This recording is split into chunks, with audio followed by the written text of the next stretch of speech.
Hello everyone, आप सभी का स्वागत है राघवेंद्रा ई क्लासेस में। नमस्कार। सबसे पहले तो आप सब खुश होंगे, हैप्पी होंगे और आपको नाउन समझ में आ रही होगी, ऐसी मैं उम्मीद करती हूँ। और हम नाउन की 5 क्लासेस कर चुके हैं, जिसमें हमने नाउन की टाइप्स को, हर तरीके की टाइप को, उनके जेंडर के बेस पे, नंबर के बेस पे, अब उसका बिहेवियर ऑफ नाउन पढ़ चुके हैं। अब एपोस्ट्रोफी एस को हम शुरू कर चुके हैं, आज इसको हम फिनिश भी करेंगे। तो चलो टाइम वेस्ट नहीं करते हैं, अपने मुद्दे की ओर बढ़ते हैं और चीजों को समझते हैं। कल हमने शुरू किया था नाउन का पॉजेसिव केस के लिए हम क्या यूज करते हैं, apostrophe with S.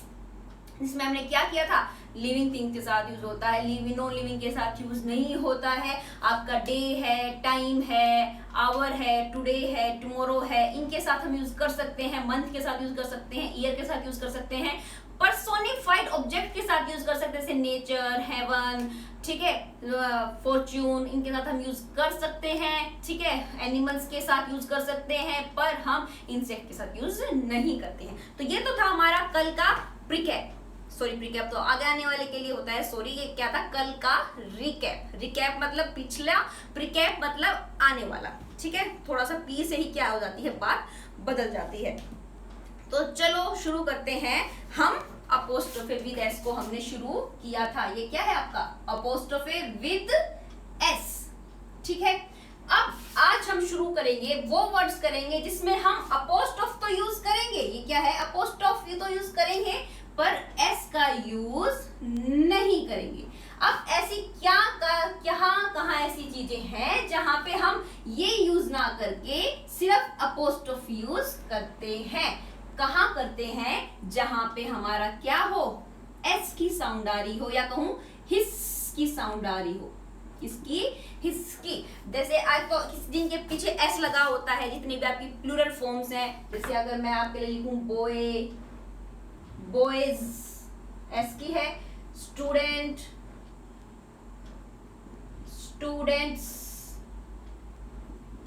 Girl, girls, आ रहा है ना। तो जो आपकी प्लूरल फॉर्म्स होती हैं उनमें भी क्या है, एस का साउंड आता है। तो अब क्या करेंगे, जब जिसके अंदर लास्ट में एस का या हिस का साउंड आए, उसमें हम सिर्फ और सिर्फ अपोस्ट्रोफे रखते हैं। अपोस्ट्रोफे विद एस का यूज नहीं करते हैं। अगर आप लिख रहे हो बॉय, बॉय की हॉस्टल की बात करो, बॉय की एक सिंगल बॉय की बात कर रहे हो, तब हम सिर्फ क्या इसका क्या लगाएंगे, अपोस्ट्रोफ एस। क्या लगाएंगे, अपोस्ट्रोफ एस। एग्जाम्पल लिख देती हूं मैं आपके लिए, लिखूं बॉय बुक, लड़के की बुक है ये। ठीक है, पोजेशन की बात कर रहा है, अधिकार की बात कर रहा है। पर अगर मैं यही लिखना चाह रही हूँ बॉयज हॉस्टल, और अगर आपने इस तरीके से आपको एग्जाम में देखने को मिल रहा है, तो ये क्या है, एरर है। जब हम स्पीड में पढ़ते हैं तो हम क्या है, एग्जाम में इस चीज को हम क्या कर जाते हैं, स्किप कर जाते हैं। स्किप नहीं करना है, बहुत ही इंपॉर्टेंट एरर है ये, और हमें दिखाई नहीं देता है। यहाँ पे हम इस एस को क्या करेंगे, ड्रॉप करेंगे, सिर्फ अपोस्ट्रोफे रखेंगे पोजेशन दिखाने के लिए, क्योंकि इसमें ऑलरेडी क्या है, एस की साउंड है।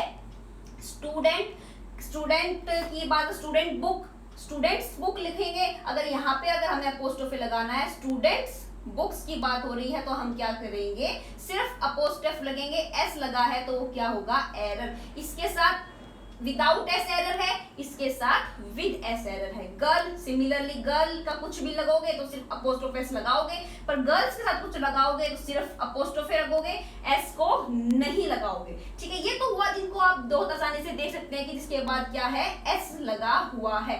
कुछ आपके वर्ड्स ऐसे भी हैं जिसके अंदर क्या है, एस नहीं लगा हुआ है, फिर भी वो किसकी साउंड दे रहे हैं, हिस की साउंड दे रहे हैं। जैसे लिख देती हूं मैं आपके लिए एग्जांपल, कॉन्साइंस। अगर मैं लिखूं कॉन्साइंस, तो कॉन्साइंस में क्या है, कॉन्साइंस, साइंस बोलते हैं तो हिस की साउंड आ रही है ना, साइंस। तो मतलब यहाँ पे क्या होगा, अगर मैं लिखूं कौन साइंस, तो यहाँ पे सिर्फ एस लगाएंगे, अपोस्ट्रोफ एस को हम नहीं यूज करेंगे, क्योंकि इसमें साउंड किसकी आ रही है, आपकी साउंड आ रही है किसकी, हिस की साउंड आपको सुनाई दे रही है। देखो जरूरी नहीं है अब कि आप हर जगह ही लगाओगे। देखो अगर मैं लिखूं राम्स वर्क्स, वर्क मतलब देखो वर्क हमने जो अपने बिहेवियर ऑफ नाउन में पढ़ा था, वर्ग आपका क्या है, अनकाउंटेबल नाउन है, इसका हम हमेशा अनकाउंटेबल लेते हैं, सिंगुलर लेते हैं। पर यहाँ पे जो वर्क्स लगा है, जब मैंने बताया भी था, जब इसके साथ एस लग गया तो इसका मतलब बदल जाता कि काम नहीं है, ये क्या है, रचनाएं हो गई हैं, किसी की कृतियां हो गई हैं, किसी की रचनाएं हो गई हैं, किसी की क्रिएशंस हो गई हैं। तो अब मेरे को राम्स वर्क मतलब जो राम ने लिटरेरी वर्क किया है। अब देखो इसमें अपोस्ट्रोफ एस लगेगा, पर अगर मैं यही लिख दूं कालिदास, क्या लिख दूं, कालिदास। अब देखो कालिदास स की साउंड है, तो अब यहाँ पे अपोस्ट्रोफ एस यूज करोगे तो किसमें जाएगा, एरर में। ये बहुत इंपॉर्टेंट एरर है, ये हम क्या है स्किप कर जाएंगे, क्योंकि हमने सोचा है कि नाउन के साथ अपोस्ट्रोफ एस लगाते हैं, पर यहाँ पे साउंड किसकी है, हिसकी साउंड है, तो यहाँ पे क्या आएगा, कालिदास वर्क्स। बहुत इंपॉर्टेंट मैं कहूंगी, क्योंकि ये क्या है, छोटी सी बातें जो होती है। देखो हम क्या करते हैं, बहुत मुश्किल चीजों के लिए प्रिपेयर करते हैं कि एग्जाम में क्या बहुत मुश्किल पूछा जाएगा। अपने एक्सपीरियंस से बताती हूँ, पेपर में बहुत मुश्किल कुछ नहीं पूछा जाता है, वो जो मुश्किल पूछा जाता है वो होता है 10%। अगर आपके एग्जाम में 100 क्वेश्चन आएंगे तो उसमें से सिर्फ 10 ऐसे होंगे जो आपके क्या होंगे, एकदम से आपका दिमाग घुमाने वाले होंगे, और वो स्टार्टिंग में स्किप ही करने होते हैं, क्योंकि अगर आपने स्टार्टिंग में उन 10 के ऊपर फोकस कर दिया तो आपके जो आगे आने वाले 90 क्वेश्चन है उस पे उसका असर आप देखेंगे। तो पर आपके पेपर में हमेशा जो मार्क्स का डिस्ट्रीब्यूशन होता है वो 70-30 के अराउंड होता है, जिसमें 50% तो क्या होगा, बिल्कुल आसान होगा, ठीक है। 20% क्या होगा, डुएबल होगा, जिसने अच्छे से तैयारी की है, मतलब छोटी छोटी चीजें हैं जिसको हम फ्लो में पढ़ रहे हैं और सही पढ़ते चले जा रहे हैं, वो उस टाइप के एरर आपको उसमें देखने को मिलते हैं। और जो आपके 10% एरर होते हैं वो इस तरीके से होते हैं कि वो अच्छी स्टडी वाले बंदे को ही वो क्या कर पाते हैं, उसको कर पाते हैं। पर इतनी भी कोई ऐसी बात नहीं कि उसको कोई नहीं कर सकता। इंग्लिश तो एक ऐसा सब्जेक्ट है, अगर आप रोज भी 1-1.5 घंटा उस पर लगा रहे हो तो ये आपको बहुत बेनिफिट ही देगी, कोई आपका नुकसान नहीं करने वाली है। और ये आपके हर एग्जाम में आती है, हर एग्जाम के पॉइंट ऑफ व्यू से बहुत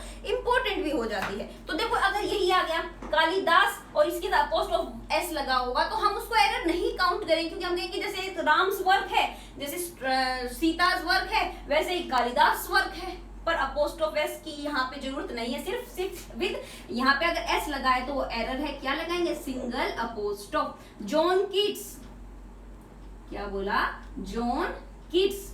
अब जॉन अगर मान लो इसमें कीट की जॉन कीट्स का जॉन कीट होता तो अब तो मैं अपोस्ट्रोफ एस लगा दी, पर अगर उसका नाम जॉन कीट्स है तो मैंने क्या लगाऊंगी, सिंगल अपोस्ट्रोफ लगाऊंगी। इसके बाद मैं नहीं लगाऊंगी क्या, एस को नहीं लगाऊंगी। बहुत छोटी छोटी बातें हैं, ध्यान देने की ये बातें हैं। पाइथागोरस थ्योरम की बात करें, अगर पाइथागोरस थ्योरम की हम बात कर रहे हैं तो पाइथागोरस तो सिर्फ क्या लगाऊंगी, अपोस्ट्रोफे पाइथागोरस थ्योरम की, जो पाइथागोरस की थ्योरम है। आर्किमिडीज प्रिंसिपल, मिडीज आ रहा है, मिडीज, तो आर्किमिडीज के साथ भी मैं क्या लगाऊंगी, सिर्फ और सिर्फ अपोस्ट्रोफे ही लगाऊंगी। इन चीजों का आपको ध्यान रखना है। आर्किमिडीज प्रिंसिपल, ठीक है। तो इनमें क्या है, सिर्फ और सिर्फ अपोस्ट्रोफे लगेगा, अपोस्ट्रोफे एस नहीं लगेगा, क्योंकि ऐसी जो क्या है, आर्किमिडीज लॉ है, आर्किमिडीज प्रिंसिपल है, पाइथागोरस थ्योरम है, आपकी कालिदास वर्क है, जॉन कीट्स है, ये ऐसे वर्ड्स हैं जिनके अंदर क्या है, ऑलरेडी एस है और वो एस की साउंड दे रहे हैं। कॉन्साइंस है, जरूरी नहीं है इनमें तो एस आपको दिखाई दे रहा है, कुछ जैसे कॉन्साइंस हो गया जिसमें एस दिखाई भी नहीं दे रहा है, पर उसकी आवाज में क्या है, एस की साउंड है। जिनके अंदर एस की साउंड होती है उसके बाद हम सिंगल अपोस्ट्रोफे यूज करते हैं, विद एस का यूज नहीं करते हैं। अब इसकी एक एक्सेप्शन है, वो एक्सेप्शन क्या है, एल्स है। एल्स को अभी हम क्या है, इंडेफिनिट शुरू कर रहे हैं, इंडेफिनिट के साथ मैं आपको बताती हूँ।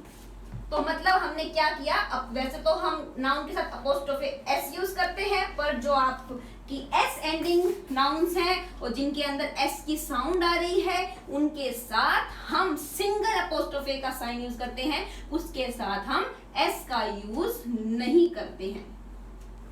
देखो एक बात ध्यान से देखो, ये अपोस्ट्रोफे क्या है, ये क्या है, अपोस्ट्रोफे ये है। इसके साथ जब हम एस लगाते हैं, जब ये क्या हो गया, अपोस्ट्रोफे विद एस, ठीक है। तो जब मैं कह रही हूँ अपोस्ट्रोफी यूज होगा, एस नहीं होगा, मतलब सिर्फ यही साइन यूज करूंगी, एस का यूज मैं नहीं कर रही हूँ, ठीक है। अब जो आपके इनडेफिनेट प्रोनाउंस हैं, इनडेफिनेट प्रोनाउंस जो डेफिनेट नहीं लगती, जो क्या है, डेफिनेट नहीं लगती हैं, उनके साथ ऐसे somebody, अगर कोई मुझे जानता है तो मेरे नाम से बोलेगा, मनीषा बोलेगा, अमित बोलेगा, नितेश बोल सकता है, आकाश बोल सकता है, पारुल बोल सकते हैं, मानसी बोल सकते हैं, आर्यांशी बोल सकते हैं। तो जिसको हम जानते हैं उसको हम बाय नेम बोलेंगे। पर अगर आपके किसी ने दरवाजा खटखटाया तो ये थोड़ी कहोगे, अगर आपको नहीं पता क्या somebody is at door, क्या कहेंगे कि कोई दरवाजे पर है।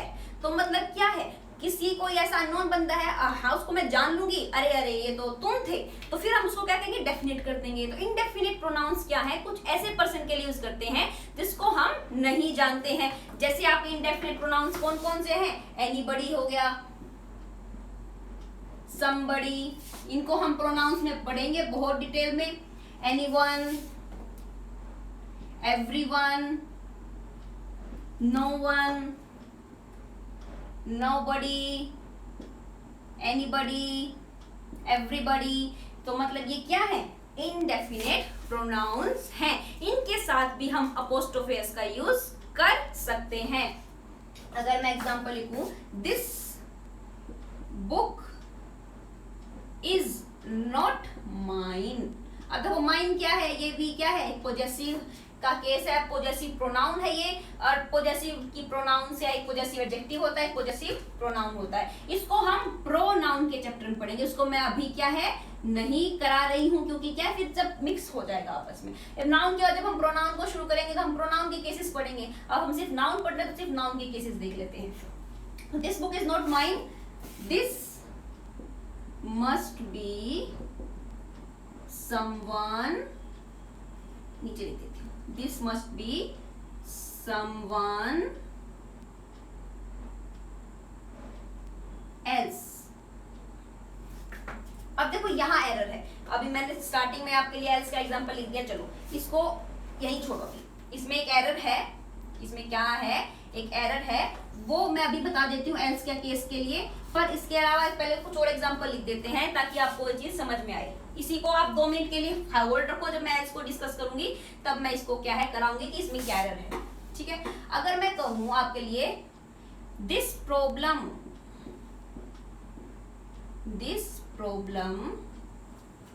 बिकम्स एवरीबॉडीज कंसर्न,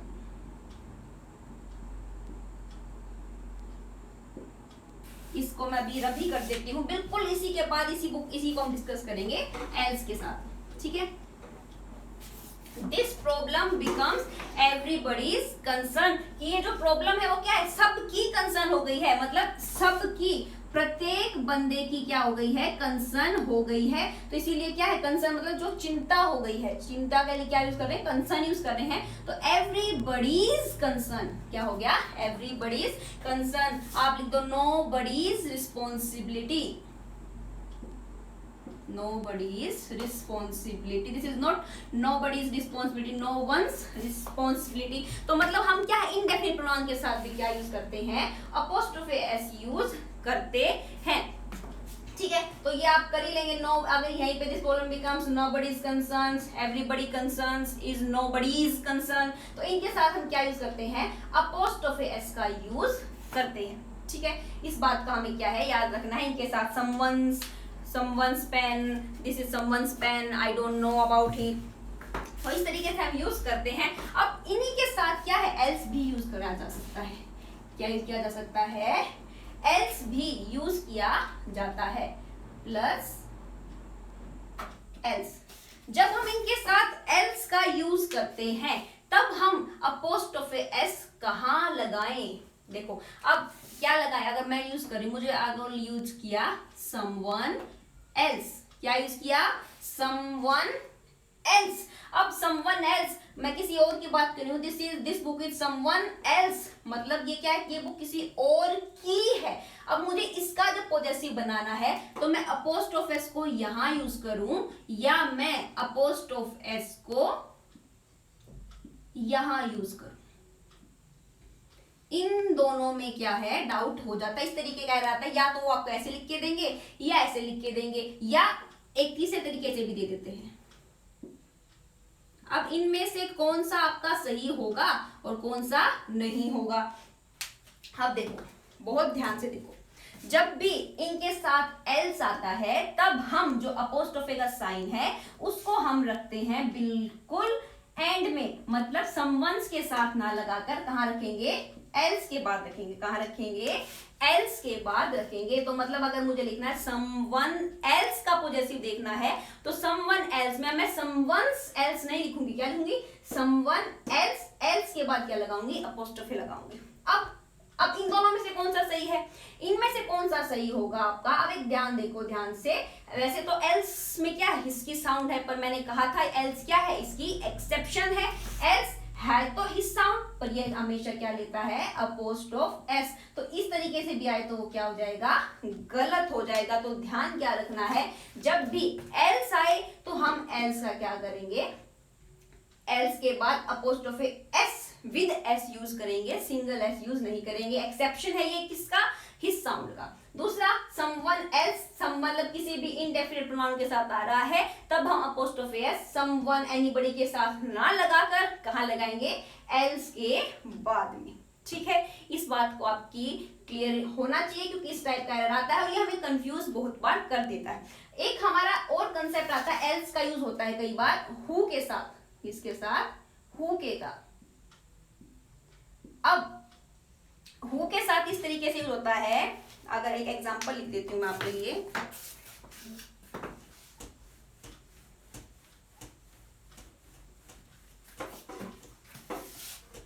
ये जो पोर्शन है इस पे से सवाल आपके पूछे जाते हैं।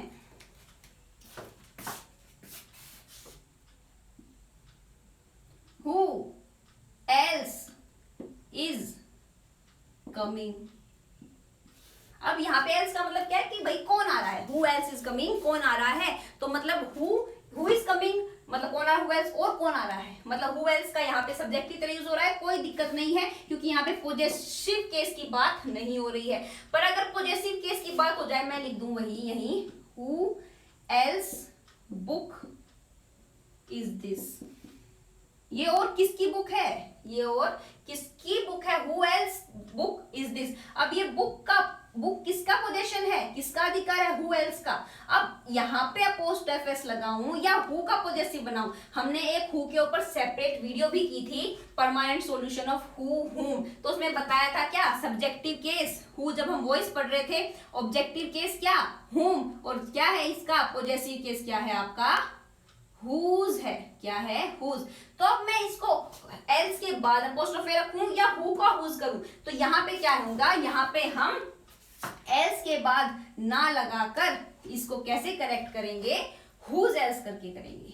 क्या करेंगे, whose else book is this, whose else book is this. इस चीज का हमें ध्यान रखना है कि जब इनडेफिनेट प्रोनाउंस आते हैं, समबडी, एनीबडी, समवन, नोवन, उसके साथ हम एल्स के बाद एल्स आ रहा है तो हम जो अपोस्ट्रोफे एस है उसको कहां रखेंगे, एल्स के बाद रखेंगे।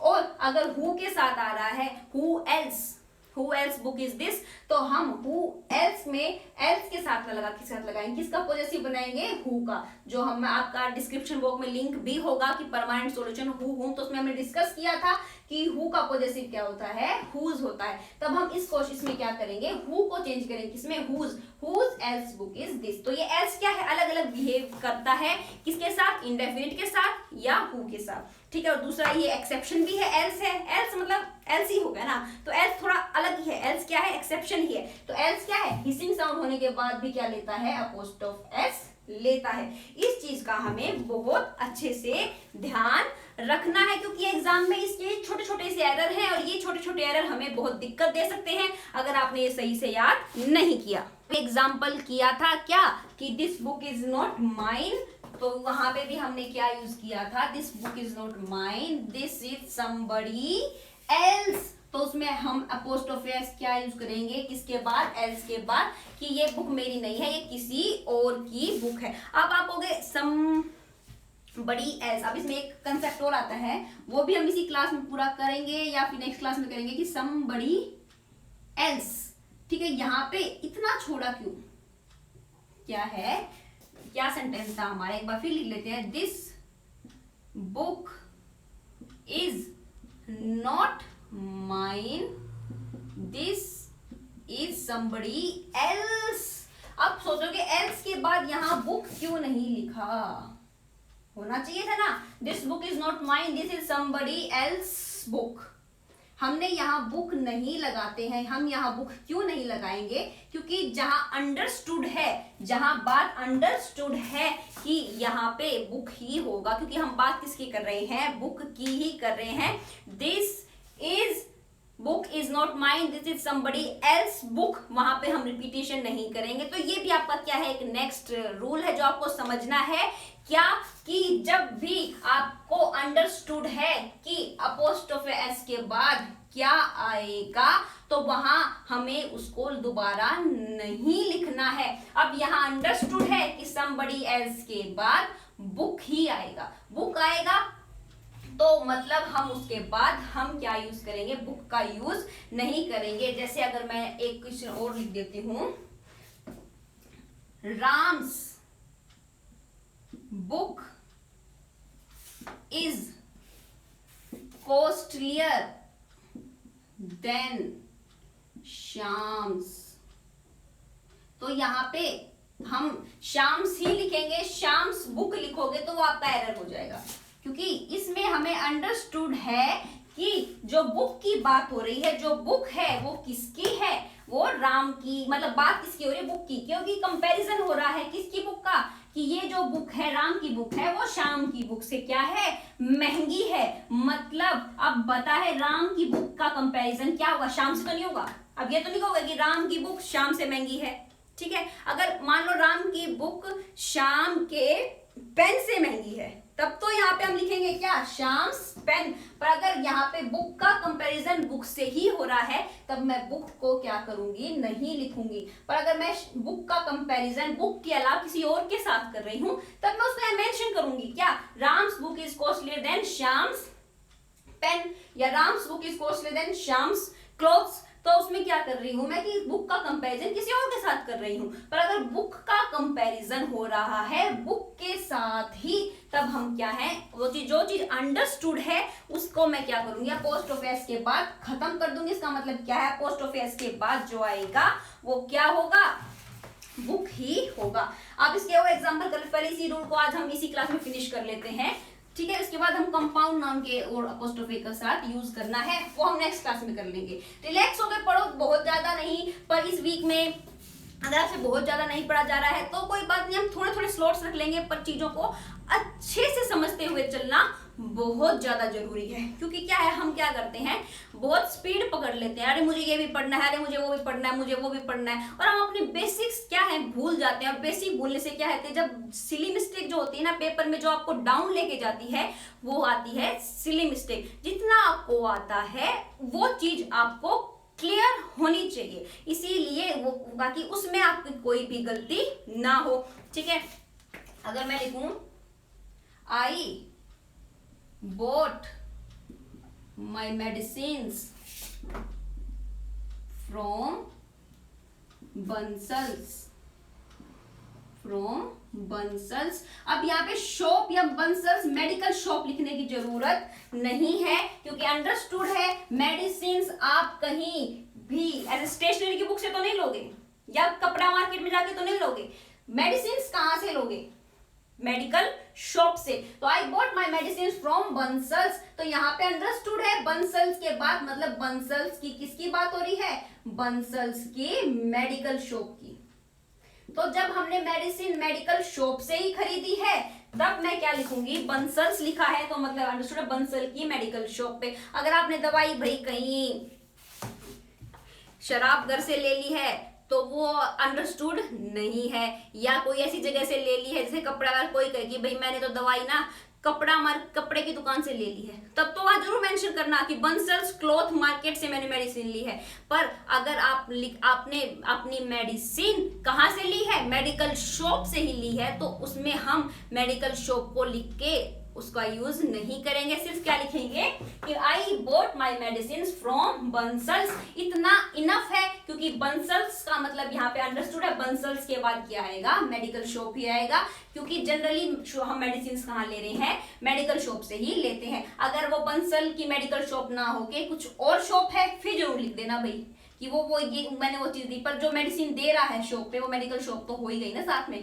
तो अंडरस्टूड है, बंसल की मेडिकल शॉप से ली है। ठीक है। सिमिलरली अगर मैं आपके लिए लिखूं, आई बॉट माई बुक फ्रॉम अगर लिख दो, यही बंसल की स्टेशनरी शॉप लिख दो। तो जब बंसल्स लिख दिया, क्या है, मैंने अपनी बुक्स कहां से ली है, मैंने अपनी बुक कहां से ली है, बंसल से ली है। तो अब यहाँ पे तो बंसल की मेडिकल शॉप की अंडरस्टैंडिंग थी। अब बंसल्स में यहाँ पे बंसल की शॉप कौन सी होगी, स्टेशनरी शॉप होगी। कौन सी शॉप होगी आपकी, स्टेशनरी की। तो अगर आपने किसी स्टेशनरी की बुक जगह से ही, स्टेशनरी शॉप से ही क्या ली है, बुक ली है, तब हमें क्या है, बंसल्स लिखना ही काफी है। इसका मतलब क्या है, यहाँ पे बंसल्स का मतलब क्या है, यहाँ पे बंसल्स का मतलब है बंसल्स की स्टेशनरी शॉप से। तो I bought my book from Bansal's, इतना लिखोगे तो अंडरस्टूड है कि you bought your book from Bansal's stationery shop. आपको वहां पे बंसल्स स्टेशनरी शॉप लिखने की जरूरत नहीं है, वहां चीज क्या है, अंडरस्टूड है। सिमिलरली जो अभी हमने एग्जांपल किया था, this book is not mine, this is somebody else, book लिखने की जरूरत नहीं है, क्योंकि बात बुक की हो रही है कि बुक मेरी नहीं है, किसी और की है। तो वहां पे हम चीजों का रिपीटिशन नहीं करते हैं। अगर मैं लिखूं, I will spend my holidays at my grannies, तो आपको यहाँ पे ग्रैनीज हाउस लिखने की जरूरत नहीं है, क्योंकि ऑब्वियसली आप क्या कहना चाह रहे हैं कि मैं अपने नानी के घर जाकर क्या है, अपनी वेकेशंस, अपनी हॉलीडेज स्पेंड करना चाहता हूं। तो I will spend my holidays. अब आई विल लगा है, मतलब श्योरिटी है। आई के साथ शेल भी लेते हैं, वो हमने टेंस के पार्ट में किया था कि अगर आई शेल है, आई ऑलरेडी शेल लेता, पर अगर आई के साथ विल लगा हुआ, इसका मतलब क्या है, बात श्योरिटी के साथ हो रही है। डिटर्मिनेशन किया, मैं बहुत डिटरमाइन हूँ चीज के लिए कि I shall spend my holidays at my grannies. तो यहाँ पे ग्रैनीज हाउस लिखने की जरूरत नहीं है। अंडरस्टूड है, मैं नानी के घर की बात कर रहा हूं। तो जिस चीज में अंडरस्टूड हो रहा है, अंडरस्टैंडिंग आ रही है कि इसके पीछे क्या हो सकता है, मेडिकल शॉप की मेडिसिन ली है, मेडिकल शॉप होगा, तो मेडिकल शॉप लिखने की जरूरत नहीं है। बंसल्स काफी है कि बंसल की मेडिकल शॉप से ली है। ठीक है। अगर आपने किसी बंसल की दुकान से मिठाइयाँ खरीदी है, तो आपको वहां पे बंसल्स मिठाई की दुकान लिखने की जरूरत नहीं है। स्वीट मतलब ऑब्वियसली आपने मिठाई किसी मिठाई की दुकान से ही ली है। अगर आपने वो मिठाई से दुकान से नहीं ली है, जब मेंशन कर देना। ठीक है। अगर किसी बुक का कंपैरिजन बुक से कर रहे हो, पेन का कंपैरिजन पेन से कर रहे हो, किसी हॉबी का कंपैरिजन हॉबी से कर रहे हो, उसी सेम से कर रहे हो, ठीक है, तो उसमें भी हम क्या है, अपोस्ट्रोफे ही यूज करना हमारा इनफ हो जाता है। ठीक है। उसके अंडरस्टूड है कि this book is costlier then Ram's, book लिखने की जरूरत नहीं है, राम्स ही लिखना है। राम्स के बाद अंडरस्टूड है, बुक ही आएगा। तो जहां पे हमें अंडरस्टूड हो जाए, अंडरस्टैंडिंग आ जाए, हमें समझ में आ जाए कि इसके बाद यही चीज आएगी, तो हम उसको क्या है, सुपरफ्लुअसली यूज नहीं करते हैं, एक्स्ट्रा यूज नहीं करते हैं। तो ये आपका है अपोस्ट्रोफेस का बहुत इंपॉर्टेंट रूल हो जाता है। उसके बाद अब आपका कुछ कंपाउंड में हम कैसे अपोस्ट्रोफे यूज करते हैं, उसको हम नेक्स्ट क्लास में करेंगे। अभी आप इस चीज को अच्छे से समझिए। बहुत ज्यादा लंबी क्लास नहीं कर रही हूं, क्योंकि क्या है, आप लॉकडाउन में डिमोटिवेट ना हो, थोड़ा थोड़ा करते हुए अपने बेसिक्स को बहुत स्ट्रॉन्ग कर लीजिए। क्योंकि देखो, एक बार इस वीडियो के साथ ही आपका ये कंसेप्ट क्लियर हो जाएगा। तो अवेयर रहिए, पढ़ते रहिए और खेलते रहिए, हंसते रहिए, मुस्कुराते रहिए। जिंदगी एक बार मिली है, उसको अपनी फुलेस्ट जिए और एनर्जी के साथ जिए। इतना ही कह के आज के सेशन को यहीं समाप्त करते हैं। अगली क्लास में फिर से मिलेंगे। अपोस्ट्रोफेस का बस छोटा सा पार्ट रहता है कंपाउंड नाउन का, उसके बाद अपोस्ट्रोफेस कंप्लीट हो जाएगा। फिर कुछ नाउन के कॉमन एरर्स पढ़ेंगे नाउन को इतना क्लियर कर लो कि आप इसके बाद नाउन में आपकी गलती ना हो। चलो ठीक है, फिर मिलेंगे आपको अगली क्लास में। पढ़ते रहिए, खेलते रहिए, मुस्कुराते रहिए, और चैनल वीडियो पसंद आए तो लाइक कर दीजिएगा और शेयर कर दीजिएगा। चैनल को अगर आपने सब्सक्राइब नहीं किया है तो सब्सक्राइब जरूर कर दीजिएगा। धन्यवाद।